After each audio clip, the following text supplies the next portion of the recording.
Bueno, imaginemos dejar un coche aparcado en la calle principal del centro de la ciudad, Ujú. con las puertas abiertas de par en par, las llaves puestas en el contacto, y tener la absoluta certeza científica, casi matemática, de que nadie, absolutamente nadie, se lo va a llevar. Madre mía, suena totalmente a locura temeraria, la verdad. O, como mínimo, pues al inicio de un desastre garantizado. Claro, suena a eso. Sin embargo, la exploración a fondo que nos ocupa hoy se basa en un texto fascinante que plantea exactamente este escenario. Y lo interesante es que no lo hace desde el terreno del pensamiento mágico, Exacto, no hay nada místico en esto. sino como la consecuencia lógica y directa de cómo operan las estructuras de nuestra propia mente. Hoy vamos a desgranar una premisa radicalmente pragmática. Muy pragmática, sí. Y que se puede resumir en una frase de apariencia sencilla, pero con unas implicaciones inmensas. Los pensamientos son cosas. Cosas literales. Eso es. Literalmente fuerzas activas y tangibles. La idea que propone la fuente de hoy es que la mente humana no funciona por arte de magia, sino que obedece a unas leyes, digamos, mecánicas y psicológicas que son tan precisas y predecibles como la ley de la gravedad o la termodinámica. Ya. Y claro, si uno desconoce esas reglas, pues se pasa la vida entera creyendo que el azar o el capricho del destino dominan su existencia. Cuando en realidad hay un engranaje muy estricto funcionando de fondo. Exactamente en segundo plano, sí. Pues el objetivo de la conversación de hoy es precisamente tirar de ese hilo. Queremos descubrir cómo el subconsciente actúa como un archivero ciego que da forma a la realidad material que experimentamos. Ujú. Vamos a buscar herramientas muy prácticas para reprogramar de manera consciente nuestras reacciones frente a la adversidad, la enfermedad o el fracaso. Y bueno, entender la verdadera mecánica del equilibrio emocional, alejándonos de cualquier romanticismo y acercándonos a la inteligencia pura. Me parece perfecto. Y a ver, para comprender cómo construimos o destruimos nuestra propia realidad a diario, lo primero que exige el texto es mirar directamente a la sala de máquinas. Es decir, al subconsciente. Exacto, al subconsciente. Y le atribuye unas características muy particulares. Nos explica que esta parte de la mente es una entidad completamente desprovista de raciocinio crítico. Ya. No opina, no debate y carece en absoluto de sentido del humor o de ironía. Es pura ejecución. Es un ejecutor implacable. Su única y exclusiva función es tomar la instrucción que se le entrega a través de los pensamientos dominantes y movilizar todos los recursos necesarios para hacerla realidad. Archivándola como un reflejo condicionado. Eso es. Detengámonos aquí un momento porque la fuente ofrece un ejemplo cotidiano que ilustra esto a la perfección. Sí, el de la nariz, ¿verdad? Ese mismo. Habla de una persona que tiene, por poner un caso, una nariz un poco prominente, y por hacerse el gracioso en su círculo social, comienza a referirse a ella constantemente como su nariz de papa rellena. Madre mía, sí. A nivel consciente, esta persona sabe que es una simple broma inofensiva para hacer reír a los demás. Claro. Pero como el subconsciente es literal y no entiende absolutamente nada de sarcasmos, recibe esas palabras como una orden arquitectónica firme. Literalmente toma nota. Toma la frase nariz de papa rellena y empieza a dirigir la fisiología y la percepción para consolidar esa condición, simplemente porque asume que es la directriz que el jefe ha establecido. Es un ejemplo que hace sonreír por lo absurdo que suena, pero revela una dinámica biológica y psicológica tremenda. Totalmente. Y de hecho lo podemos ver con mayor claridad en otro caso clásico que menciona el documento, el de coger un catarro por una simple corriente de aire. Ah, el mítico abrígate que vas a coger frío. Ese, el de toda la vida. Desde nuestra infancia más temprana, escuchamos a los adultos taladrarnos con advertencias muy repetitivas. Ya. Nos dicen que si nos exponemos a una brisa fría o si salimos a la calle con el pelo húmedo, pues la consecuencia ineludible es caer enfermos. Sí. Y con el tiempo, esa idea deja de ser un simple consejo y se graba a fuego en el subconsciente como una instrucción de peligro inminente. Se establece un reflejo condicionado. Exacto, operando bajo el mismo mecanismo de los perros de Pavlov, que salivaban simplemente al escuchar una campana. Entonces, a ver, si seguimos esa lógica, el problema real no es que el aire frío te infecte mágicamente y de manera instantánea. No, para nada. El daño verdadero, digamos, ya se hizo antes, a nivel mental. Exacto. El descenso de temperatura no genera un patógeno de la nada. Lo que sucede es que el subconsciente ya tiene asimilada la ecuación de que el viento frío equivale a una enfermedad respiratoria. Ya veo. Y en el milisegundo en que los receptores de tu piel detectan esa ligera bajada de temperatura, El subconsciente activa el programa, Y manda la orden. envía la orden de reducir la respuesta inmunológica o genera una reacción psicosomática muy contundente, obsequiándote al final con un resfriado monumental. Es pura obediencia ciega a una directriz completamente obsoleta. A ver, esto me lleva a pensar en una analogía que creo que encaja como un guante. El sistema operativo de un ordenador. A ver. Cuando tú introduces una línea de código en un programa, el procesador de la máquina no se detiene a reflexionar de manera ética si ese código va a optimizar tus procesos de trabajo. Claro. O si, por el contrario, es un virus letal diseñado para borrar todo el disco duro. Se limita a ejecutar el código línea por línea, de forma inexorable. Totalmente de acuerdo. Nuestro subconsciente sería ese procesador pasivo. Simplemente nos pide que le demos un código y lo corre sin rechistar. Pues el símil tecnológico es sumamente acertado, pero yo iría un paso más allá para entender la gravedad de este asunto. Cuéntame. Este procesador biológico no dispone de un botón de deshacer que solucione el desastre con un solo clic. Ya. Y esto nos conecta de lleno con lo que podríamos llamar la ley del mentalismo.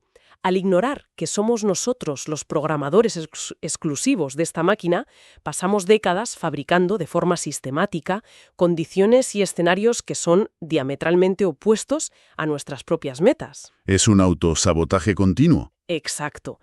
Dedicamos nuestra energía a visualizar el desastre y cuando finalmente se materializa, miramos al cielo y culpamos a la economía, al entorno o a la fatalidad. A la mala suerte. Eso es, ignorando que operamos como un imán súper preciso, atrayendo justo aquello sobre lo que hemos fijado nuestra atención obsesiva. Vale, entonces, si el subconsciente es el sistema operativo, las palabras que articulamos a lo largo del día actúen como los comandos de voz directos que activan esos archivos y esos programas. Así es. Y el texto que estamos analizando es particularmente severo con las expresiones automáticas de las que abusamos sin apenas darnos cuenta. Las letanías diarias. Esas típicas letanías de el tráfico está imposible hoy. Los negocios se van a pique. O el clásico, verás cómo esta comida me acaba cayendo mal. Sí. Y el autor insiste muchísimo en que no debemos tratar esas frases como simples comentarios descriptivos o, inofensivos. Las cataloga directamente de decretos absolutos. Decretos absolutos, wow. Cada vez que verbalizamos una de estas ideas, estamos firmando una orden de trabajo innegociable para nuestra propia mente. Y lo verdaderamente problemático no es solo la palabra en sí, ¿Sino la intención? Sino la inmensa carga emocional con la que la disparamos, que en la gran mayoría de las ocasiones no es otra cosa que miedo cerval. Claro, y es precisamente ahí donde el análisis le da la vuelta a todo nuestro diccionario de creencias, porque coge dos conceptos como la anticipación en positivo y el miedo, que siempre hemos entendido como fuerzas completamente antagónicas, y plantea que psicológicamente son idénticas. Exactamente idénticas. Ambas se basan en el mismo mecanismo. Es una anticipación absoluta y la expectativa inquebrantable de que un evento futuro va a tomar forma. El miedo visto bajo esta nueva luz queda desenmascarado como algo muy prosaico. Simplemente es tener una convicción ciega en el mal. Es un cambio de perspectiva demoledor, pero es súper necesario. Y para ilustrar cómo debería operar una convicción de una forma sana y funcional, la fuente nos propone la metáfora de un viaje en tren. A ver. Imagina que te subes a un vagón con billete directo hacia la capital. Te sientas tranquilamente, sacas un libro y viajas con una tranquilidad pasmosa, convencido totalmente de que llegarás a tu destino. Porque sé que la ciudad está ahí. Exacto. ¿Por qué estás tan seguro? Porque posees el conocimiento previo de que la capital existe, sabes que las vías están puestas y que el tren avanza en la dirección correcta. Ya, claro. Durante ese trayecto, a ningún pasajero en su sano juicio le entra un ataque de pánico pensando que, de buenas a primeras, el tren va a alterar su rumbo y acabará aterrizando en la superficie lunar. Sería absurdo. Pues esa misma certeza aplomada, basada en el conocimiento y no en la fantasía, es la que debería sustentar nuestra actitud ante cualquier reto de la vida. Vale, esa tranquilidad suena ideal sobre el papel, pero me toca ser de abogado del diablo un momento. Venga, adelante. Cualquiera que esté escuchando esto podría argumentar de forma muy legítima. Un segundo. Prever que un negocio puede salir mal o anticipar un peligro no es tener convicción en el mal. Es puro instinto de supervivencia biológica. Claro. Es el realismo típico. Es un realismo indispensable para no darnos de bruces contra un muro o para trazar planes de contingencia. Ya. No es una actitud muy temeraria deshacerse del miedo y pasearse por el mundo con una actitud zen, ignorando por completo los riesgos reales. Pues esa es una objeción fantástica, la verdad. Toca el nervio del problema. Pero hay que desenredar una gran confusión aquí. A ver, La prevención lógica e intelectual, digamos, la capacidad de sentarse a hacer un plan de viabilidad de un negocio o de contratar un seguro por puro cálculo probabilístico, no exige en ningún caso la emoción paralizante del terrar. vale, la emoción es la clave. Esa es la trampa, la respuesta fisiológica. Cuando tú anticipas un posible problema sintiendo auténtico miedo, el organismo empieza a segregar un cóctel de cortisol y adrenalina brutal.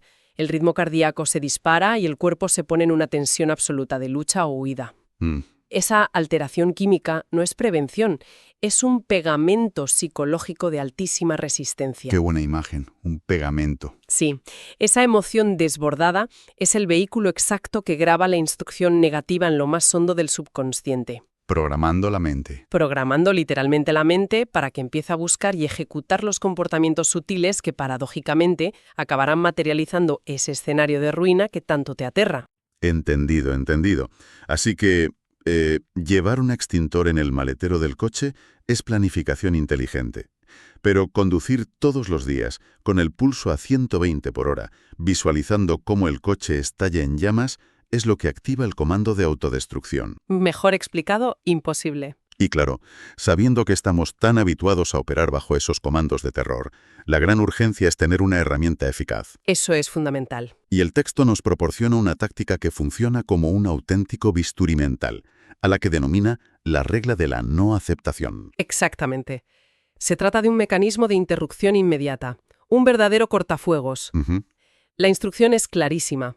En la fracción de segundo en que hace aparición una circunstancia adversa, un síntoma físico indeseado o una noticia funesta, tu respuesta consciente e instantánea no debe ser la resignación ni la queja. No debemos regodearnos en el problema. Para dada. Tienes que pronunciar mentalmente, con total firmeza, no lo acepto. ¿Así de tajante? Sí.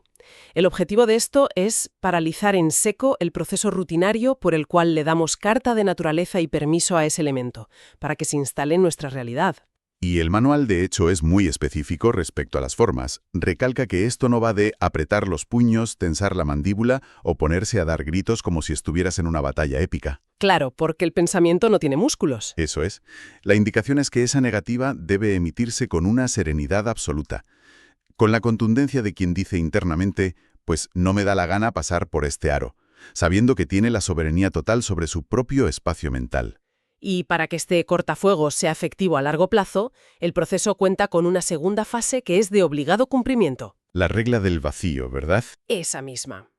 La psicología nos demuestra continuamente que la mente aborrece los espacios en blanco. Si tú declaras un no lo acepto ante una creencia muy arraigada, logras borrar el concepto original, sí, Ujú. pero inmediatamente queda un hueco en tu esquema cognitivo. Y si no actúas rápido, el miedo habitual regresará para volver a ocuparlo en cuestión de minutos. Ya, la naturaleza aborrece el vacío. Exacto. La norma dicta que debes llenar ese vacío al instante, declarando de forma categórica el polo opuesto de la situación. Es decir, sustituir la idea.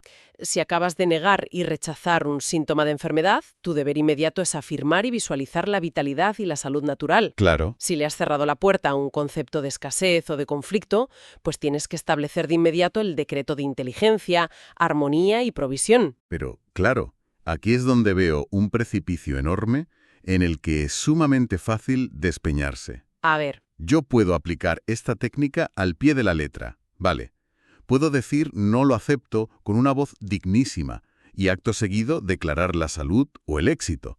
Pero si por dentro sigo con un nudo en el estómago, ay, claro. sudando frío y sintiendo verdadero pánico, esta mecánica es operativa. Es decir, si mis labios pronuncian una cosa, pero mi sistema nervioso grita la contraria, ¿qué es lo que acaba registrando el archivero automático? Pues mira, el archivero siempre lee la emoción dominante. Si hay pánico, registra el pánico. Madre mía. Es por ello que el texto lanza su advertencia más severa sobre la necesidad innegociable de mantener lo que bautiza como el clima mental. ¿El clima mental? De nada sirve que apliques la técnica con una precisión de cirujano por la mañana si 2 horas más tarde llamas por teléfono a un familiar para recrearte en detalles morbosos sobre tu problema. Buscando consuelo o que te den la razón. Exacto, buscando validar tus miedos.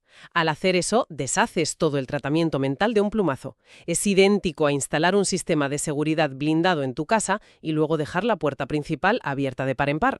Es un autoengaño. Totalmente. Esto exige un nivel de vigilancia y disciplina interior brutal para no desmoronar con la duda y la verborrea todo lo que se ha construido a base de afirmación consciente. Lo cual nos deja frente a un espejo bastante incómodo sobre por qué fracasamos estrepitosamente a la hora de mantener ese famoso clima mental.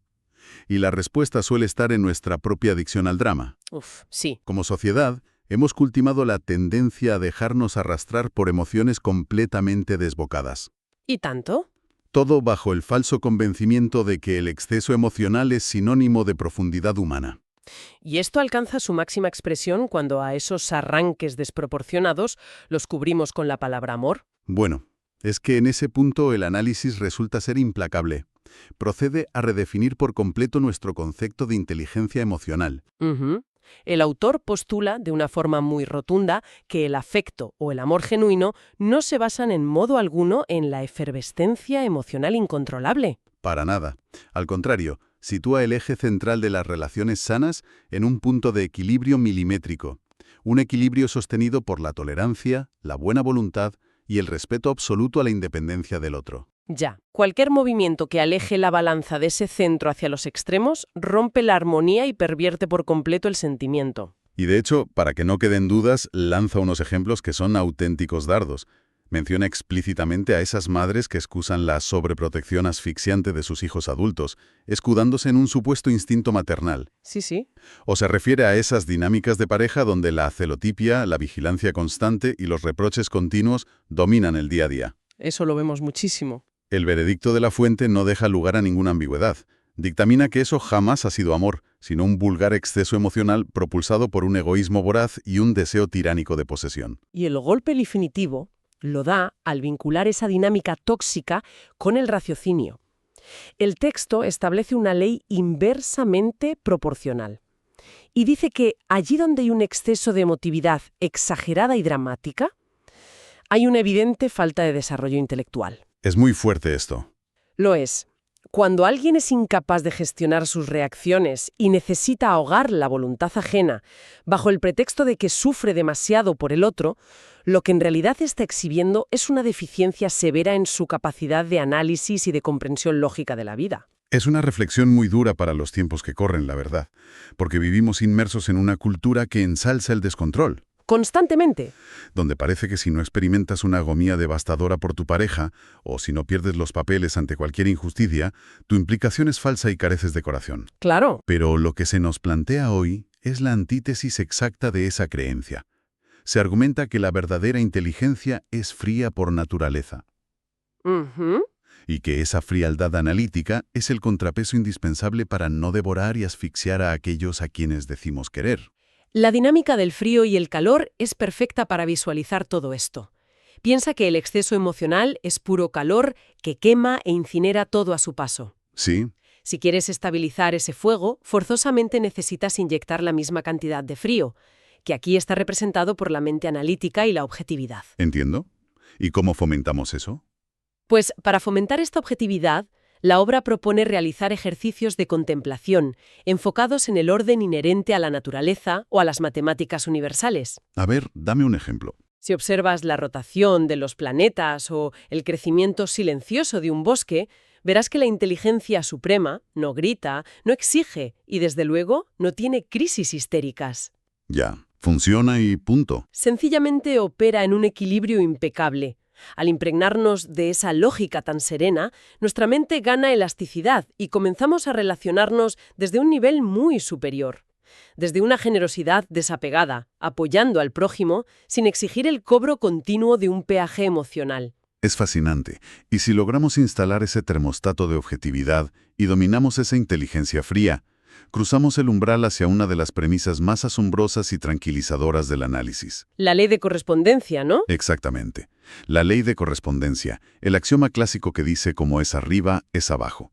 Pero quiero huir de los aforismos abstractos y entender el mecanismo real detrás de esto. Vale, bajémoslo a la tierra. ¿Cómo se traduce de forma práctica y científica que mi estado de consciencia interior estructura las paredes de la realidad material? Pues para entender el cómo, la ciencia cognitiva contemporánea nos da unas respuestas fascinantes. Cosas como el sistema reticular activador ascendente o los filtros del sesgo de confirmación. Ujú. Tu cerebro procesa estímulos a una velocidad verdaderamente vertiginosa, pero solo permite que lleguen a tu percepción consciente aquellos elementos de la realidad que encajan, vamos, milimétricamente con tu paisaje interior. Ya, filtra lo que no cuadra con lo que crees. Exacto. Si tu estado interno es una guerra constante de escasez, sospecha y resentimiento, el filtro cognitivo desecha las oportunidades y te enfoca única y exclusivamente en amenazas y carencias. Te vuelves ciego a lo bueno. Literalmente. Tu actitud corporal, tus decisiones reaccionan a esa percepción limitada, arrastrándote al fracaso y creando una profecía autocumplida de manual. Ya. En el momento en que elevas tu nivel de conciencia y logras erradicar el miedo, el filtro cambia y la realidad física parece transformarse como por arte de magia, simplemente porque empiezas a actuar en base a oportunidades que antes te resultaban invisibles. Tu correspondencia externa siempre va a encajar con tu molde interno. Vale. Entender ese filtro cognitivo y emocional nos permite por fin dar sentido a esa provocación inicial de la que hablábamos al principio del todo. El coche abierto. Eso es. La metáfora de dejar tu coche aparcado en medio de la calle con las llaves puestas y las puertas abiertas de par en par. Ujú. El autor defiende a capa y espada que bajo ningún concepto pueden despojarte permanentemente de aquello que te corresponde por tu propio nivel de desarrollo interno. Visto bajo este prisma psicológico que comentas, deja de sonar a protección milagrosa. No, es pura lógica mental. Significa que una persona que ha alcanzado ese grado de libertad interna y ausencia de miedo a la pérdida no emite señales de debilidad, no toma decisiones basadas en el pánico y su identidad no depende en absoluto del objeto material. Exacto, no hay apego tóxico. E incluso si por una casualidad física el objeto desaparece de su vista, su capacidad probada para generar y atraer recursos sigue completamente intacta, por lo que la recuperación o sustitución del mismo es un hecho inevitable. Es que no es el objeto lo que posees, sino la estructura mental que es capaz de manifestarlo. ¡Qué potente! Ese es el máximo grado de invulnerabilidad psicológica que un ser humano puede llegar a alcanzar. Ya, No obstante, hay que advertir que existe un virus letal capaz de paralizar por completo este mecanismo de correspondencia virtuosa, ¿cuál es? el resentimiento. El resentimiento. El análisis no tiene medias tintas en este aspecto y lo clasifica, sin asomo de duda, como el principal enemigo del desarrollo mental. Es la gran piedra de tropiezo que sabotea cualquier tipo de avance. Lo ilustraré de una forma muy visual como una única gota de hiel que es capaz de contaminar la fuente entera, y resulta terriblemente lógico. Claro. Tú puedes tener tu archivero subconsciente muy bien programado, puedes aplicar la técnica de la no aceptación ante los problemas cotidianos y mantener a raya tu emotividad. Pero si en el fondo de tu mente conservas un rencor hirviente hacia un antiguo socio comercial o hacia una pareja que te lastimó hace una década, ¡Ay! Ese rencor silencioso. esa hostilidad soterrada actúa como una aplicación de fondo operando sin descanso en tu teléfono móvil. Termina drenando una porción masiva de tu ancho de banda cognitivo y tiñe de amargura incluso las interacciones más neutras de tu presente. Es un malware, en toda regla. Y para ejecutar el cierre definitivo de esa aplicación perjudicial, la técnica del perdón que se nos plantea en el documento es diametralmente opuesta al concepto tradicional. A ver, ¿cómo es? No se nos pide que asumamos la figura de mártires sufridores o que nos coloquemos en un pedestal de superioridad ética, en plan, yo te perdono porque soy mejor. Ya, nada de moralina. Nada de eso. Se plantea como una estrategia súper fría de puro instinto de conservación y conveniencia personal. Por puro pragmatismo. Exacto. La mecánica consiste en rebuscar en la memoria de forma deliberada, hasta dar con un episodio agradable, una anécdota simpática o un simple momento de afinidad genuina que hayamos compartido con la persona que es objeto de nuestro resentimiento. Ya. Y el trabajo duro consiste en obligarse a uno mismo a proyectar esa escena en la pantalla mental, una y otra vez, por mucha resistencia que ofrezca el orgullo. Tal cual. La clave del éxito aquí radica en la repetición sostenida. Ujú. Al forzar al cerebro a recrear reiteradamente una experiencia de simpatía y humor junto a esa figura, se produce un verdadero cortocircuito en las vías neuronales que estaban asociadas al rencor. Rompes la conexión negativa. La emoción tóxica que acompañaba al agravio original se neutraliza por completo. Se desactiva el mecanismo de alerta ante ese recuerdo concreto y al disolverse la tensión, el subconsciente deja de fugar energía preciosa hacia el pasado. Claro. Y todo ese combustible cognitivo recuperado vuelve a estar a tu entera disposición para crear en tu momento presente. Me maravilla la lucidez pragmática de esta propuesta. Quita de en medio absolutamente todo el teatro moral y te dice claramente, no perdones para engrosar tu currículum de bondad. Ujú. Perdona porque el odio es la emoción más ineficiente e incapacitante que puedes albergar. Totalmente. Es como intentar correr una maratón arrastrando un bloque de hormigón atado al tobillo. Es absurdo. Absurdo e inútil. Y bueno, la combinación de estos conceptos, saber que operamos un sistema automático, domar el poder ejecutivo de cada palabra que emitimos, equilibrar el fuego de la emoción con el hielo de la inteligencia, Sí, todo el conjunto. y entender que solo experimentamos en el exterior la frecuencia que logramos mantener en nuestro interior, transforma de raíz el paradigma de la existencia. Lo cambia todo. Dejamos de percibirnos como víctimas errantes zarandeadas por un universo caótico y asumimos por fin la responsabilidad completa de nuestra propia ingeniería vital. Y fíjate, si nos atrevemos a llevar toda esta amalgama de leyes mentales a su conclusión última y definitiva, nos topamos de frente con la ley universal del ritmo. A ver, Una ley que funciona como el eco ineludible de todo lo que existe. Si la premisa fundacional es cierta, y cada pensamiento y cada palabra que articulamos posee un volumen y una carga magnética comprobable, ¿sí? la dinámica del universo exige que toda fuerza proyectada regrese irremisiblemente a la fuente que la originó.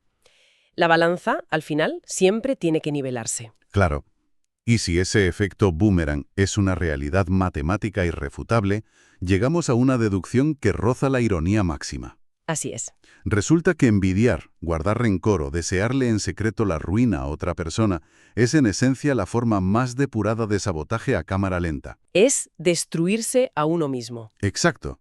Atendiendo a la lógica más estricta, la estrategia definitiva y el acto de egoísmo más sofisticado que un ser humano podría adoptar, Ujú. sería concentrar todas sus fuerzas en desear de manera sistemática y profunda el bien absoluto e incondicional a todo el que se cruce en su camino, A todo el mundo. a los más íntimos, a los indiferentes e incluso a aquellos que consideramos nuestros mayores antagonistas. Especialmente a ellos. Porque al caer la noche y cerrarse el círculo, nosotros somos la estación terminal de todo nuestro propio magnetismo, y la naturaleza íntima de aquello que emitimos en silencio acaba convirtiéndose, sin excepción, en el aire mismo que vamos a tener que respirar tarde o temprano.